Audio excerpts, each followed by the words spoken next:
বিএনপির জনপ্রিয়তা ধীরে ধীরে শেষ হয়ে যাচ্ছে, আর অন্যদিকে হুড়হুড় করে বাড়ছে এনসিপির জনপ্রিয়তা। এই যে বিএনপির জনপ্রিয়তা দিন দিন কমে যাচ্ছে, এটা কি বিএনপি আদৌ উপলব্ধি করতে পারতেছে বা কাদের কারণে এই জনপ্রিয়তা কমতেছে? বিএনপির ভিতরে এখন দুটি ভাগে বিভক্ত হয়ে গেছে। একটা হলো জিয়াউর রহমানের আদর্শের বিএনপি, আর একটা হলো বঙ্গবন্ধুর আদর্শের বিএনপি। এখন আপনারা বলবেন যে বঙ্গবন্ধুর আদর্শের বিএনপি আবার কেমন বিএনপি? সেটা হলো ফজলুর রহমানকে দেখলে আপনারা বুঝতে পারবেন যে বঙ্গবন্ধুর আদর্শের বিএনপি কেমন হয়। আপনি যদি রুমিন ফারহানাকে দেখেন তাহলে আপনি বুঝতে পারবেন যে বঙ্গবন্ধুর আদর্শের বিএনপি কেমন। আমি দুটো ব্যক্তিকে দিয়েছি, শুধুমাত্র উদাহরণ দিলাম। এরকমের অসংখ্য নেতা আছে যারা ঊর্ধ্বতন জায়গায় বসে আছে, তারা মূলত বঙ্গবন্ধুর আদর্শের লোক, কোনো না কোনো ভাবে সুযোগ সুবিধা নেওয়ার জন্য বিএনপিতে ঢুকে গেছেন এবং ঊর্ধ্বতন জায়গায় তাদেরকে বসানো হয়েছে। সেই জায়গা থেকে তারা এখন বিএনপিকেও ত্যাগ করতে পারতেছেন না। তো এই হলো বিএনপির বর্তমান অবস্থা। এখানে একটি রিপোর্ট থেকে আমি যদি আপনাদেরকে পড়ে শোনাই, আপনারা জানেন যে সম্প্রতি সানেম অ্যাকশন এইডের একটি জরিপ হয়েছে এবং সেই জরিপের ফলাফল থেকে আমরা একটু শুরু করতে চাই। নির্বাচনে কোন দল কত শতাংশ ভোট পেতে পারে তরুণরা যা ভাবছে। আগামী জাতীয় সংসদ নির্বাচনে কোন দল কত শতাংশ ভোট পেতে পারে সে বিষয়ে তরুণদের উপর পরিচালিত একটি জরিপের ফলাফল প্রকাশিত হয়েছে। এক্ষেত্রে 15 থেকে 35 বছর বয়সী 2000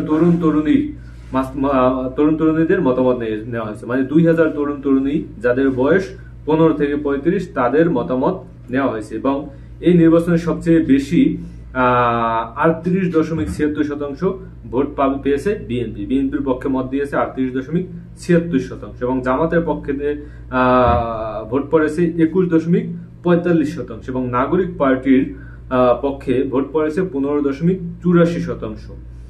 তো বুঝতেই পারতেছেন যে নাগরিক পার্টি, যে পার্টিটার এখন পর্যন্ত নিবন্ধন নাই, কোনো মার্কা নাই, তবুও তারা ইতিমধ্যে পথযাত্রা শুরু করেছে কয়েকদিন আগে এবং সেই জায়গা থেকে তাদের 15% ভোট ইতিমধ্যে আপনার 15 থেকে 35 বছর বয়সের ভিতরে 15% ভোট তারা ইতিমধ্যে আয়ত্ত করে ফেলছে। এটা কিন্তু হিউজ, কারণ আপনারা জানেন যে বর্তমানে এই যে তরুণ যে প্রজন্ম বা তরুণ যে ভোটার সংখ্যা রয়েছে সেটা কিন্তু একটা হিউজ সংখ্যক ভোট রয়েছে তরুণদের ভিতরে। মানে 15 থেকে 35 বছর বয়সে যারা ভোটার, এদের ভিতরে একটা হিউজ অংশ রয়েছে তরুণ।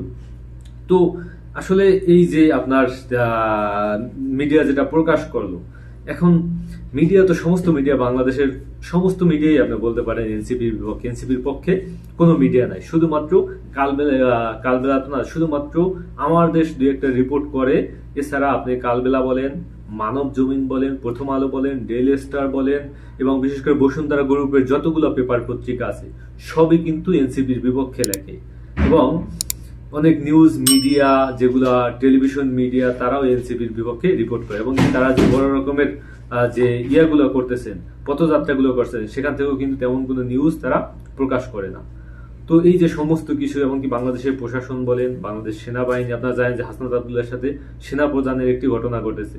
তো সেই জায়গা থেকে প্রশাসনিকভাবেও তারা অসহযোগিতা পাচ্ছেন এবং কোনো জায়গা থেকেই সহযোগিতা পাচ্ছেন না। তারপরও তারা কিন্তু জীবনের রিস্ক নিয়ে একটা রাজনৈতিক দলের রূপরেখা নির্ধারণ থেকে শুরু করে আর সেটাকে কিভাবে এগিয়ে নিয়ে যেতে চায় বা এগিয়ে নিয়ে যাওয়া যায় সেই কার্যক্রম তারা পরিচালনার জন্য এখন সেই পথযাত্রা শুরু করেছেন। এবং বাংলাদেশের বিশ্বের রাজনীতিতে এই পথযাত্রা দিয়ে আপনি যদি ভারতের কথা চিন্তা করেন, রাহুল গান্ধী তিনিও কিন্তু যখন একেবারে তার জনপ্রিয়তা তলানিতে ঠেকেছে তখন তিনিও কিন্তু এরকমের পথযাত্রা দিয়েছিলেন।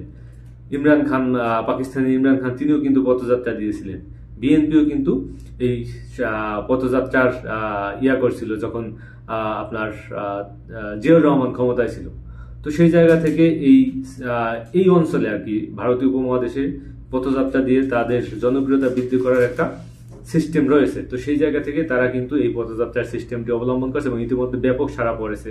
তাদের যে ইয়াগুলো যদি আপনি দেখেন, যে জনসংযোগগুলো তারা করতেছে, সে জায়গায় অনেক মানুষের সমাগম হইতেছে। তো এনসিপির জন্য শুভকামনা, কিন্তু জানি না আসলে এই সমস্ত মানুষের বিপক্ষে গিয়ে তারা আসলে কতটুকু এগিয়ে যেতে পারবে।